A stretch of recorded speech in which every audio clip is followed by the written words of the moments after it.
You're with a deep dive.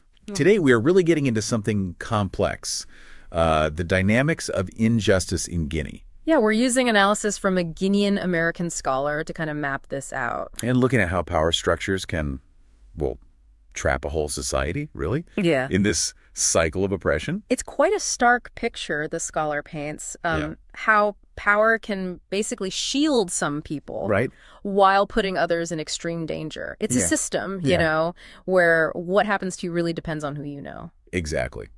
So our mission today in this deep dive is to pull out the core of this argument, to understand how this power and risk imbalance actually works on the ground in Guinea. And maybe crucially, what the scholar suggests might possibly shift things. Okay, so let's start with that central idea, this big imbalance between risk and reward. Yeah, that's really the foundation of the whole analysis. So the scholar notes that, generally speaking, and this is a really important and tragic exception, the early Sékou Touré regime, where the Fulani people faced terrible persecution. A crucial point, yes. But apart from that period, being aligned with the ruling powers in Guinea usually meant, well, freedom and perks.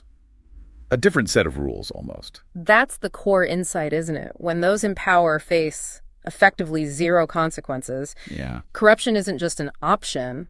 It almost becomes, well, the logical path for some. It's wild. The scholar presents evidence, people within or close to the ruling circles just operating without fear. Yeah, like embezzling public money, abuse of power, even reportedly taking a life. Unbelievable. Being shielded from any real legal accountability. The sources mention administrators treating public funds like their own bank account, throwing people in jail on a whim, even forcing marriages, and just nothing happens to them. And it's not just about avoiding punishment, right? There are actual upsides to being an insider. Oh, absolutely. Tell us about that. Well, for business people with the right connections, think about juicy government contracts, tax breaks.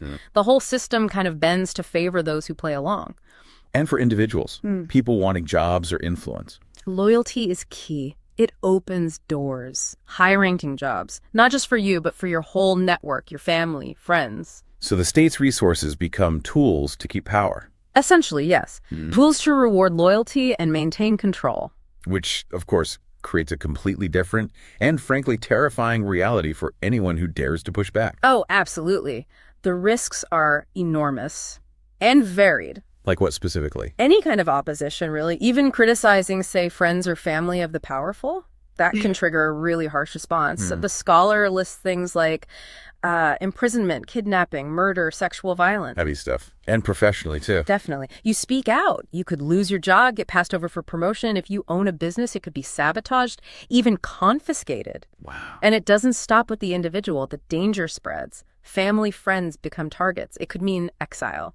Or worse. And the really grim part, little or no chance of justice. No accountability for the harm done to you.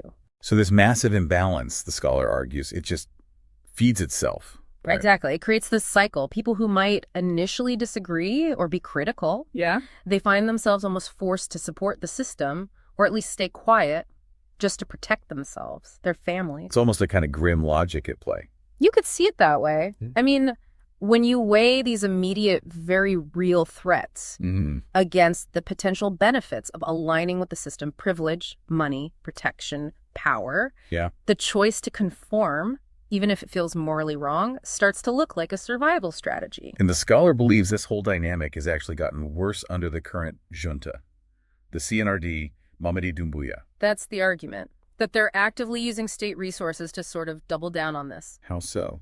Well, the analysis points to a deliberate strategy, using public money, allegedly, to buy support, to cultivate loyalty, while at the same time using state power, state resources, to violently crush any opposition that remains. So it makes dissent even riskier. Precisely. Pushing more and more people towards silence, or at least outward compliance, whatever they might really think. Okay, so that covers the sort of external pressures, the risks and rewards. Yeah. But the scholar also dives into the psychology, right? The internal stuff. Yes, the psychological and sociological factors. Why people might go along with a system they know deep down is unjust. This is fascinating. Where do we start? Well, a key concept is cognitive dissonance. Okay, explain that a bit. It's that uncomfortable feeling you get when your actions don't line up with your beliefs. So if you believe the system is wrong, but you act in ways that support it. Maybe out of fear or for personal gain. Right. Your brain feels that conflict. So to ease that stress, people rationalize. Oh, what kind of rationalizations? The scholar gives examples like telling yourself, I'm just doing this to keep my family safe. Okay, yeah. Or that old classic, well, everyone else is doing it anyway. It makes it feel more acceptable, less like a personal failing. Sort of mental gymnastics to make peace with it. And there's another concept mentioned, moral disengagement, from Albert Bandura. Exactly. Moral disengagement. These are specific mental tricks people use to act against their own moral code without feeling too bad about it. Tricks like what? Things like minimizing the harm they're causing, or blaming the victims they brought it on themselves, Right. or just distorting the facts, creating a story where their actions seem justified or even necessary. So you can disconnect from the negative consequences of your actions. Pretty much. It allows people to violate their standards without crippling guilt. And driving all this beneath the surface is just raw fear, isn't it? Absolutely. Fear is a huge motivator here. Fear of losing your job, your freedom. Your safety, Yeah. your family's safety. When retaliation is a real and constant threat, Yeah. that basic survival instinct kicks in. People naturally prioritize immediate safety, even if it means compromising on their values or supporting things they hate. It's a fundamental human response in extreme situations. Yeah, it really is. When faced with that kind of threat, ethics can feel like a luxury you can't afford. It's a pretty bleak picture overall. But the scholar doesn't just diagnose the problem, right? They suggest a way forward, this counter-risk balance. Yes, exactly. The argument is, look, this cycle of injustice, this oppression, it's probably going to continue unless something changes the basic calculation for those on top. Meaning, if they face no real downsides for their actions, why would they stop? There's no incentive to change. Right. So the scholar's core and admittedly bold idea is that the cost of oppression needs to start outweighing the benefits for those doing the oppressing. Until that happens, the cycle continues. That's the logic presented. And this leads to a pretty provocative suggestion aimed at what the scholar calls the 0.01%, the tiny fraction still holding on to their principles. Yeah, the call is essentially for this group to stop just resisting passively, but to actively start creating risks for the system itself. For its members, its supporters. Yes. The suggestion is that those perpetrating the injustice, those benefiting from it, need to start feeling some of the same fear their opponents live with daily. What kind of risks are we talking about? The text mentions some pretty serious things. It does. Kidnapping, destruction of property, even the risk of death are mentioned as things the other side should potentially fear. Wow. That sounds extreme. What's the thinking behind advocating for that?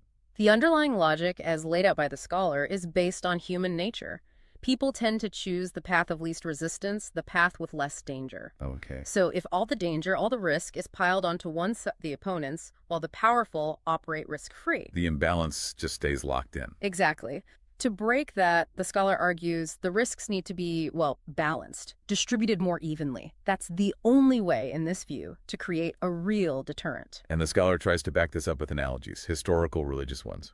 Yes, trying to frame this idea, which sounds quite radical, within a broader context, making it seem less like just advocating violence and more like applying a fundamental principle. Like the reference to the Quran. Right. Verse 2.8182 is cited, which talks about reward for good deeds and severe punishment for evil. The scholar interprets this as showing a kind of divine wisdom based on balanced consequences. So reward and punishment as motivators. As fundamental drivers of human behavior, yeah. That's the connection being made. And the other example, Prophet Muhammad before the Battle of Badr. Yeah, the point there is that even when relying on faith and seeking God's help, practical action was still essential. It wasn't just prayer. No. The prophet actively prepared. He mobilized his troops, gathered resources, planned strategy, then prayed for victory. Okay, so the analogy is meant to show that you can't just rely on moral arguments or outside help. You need to take concrete steps yourself to change the situation on the ground.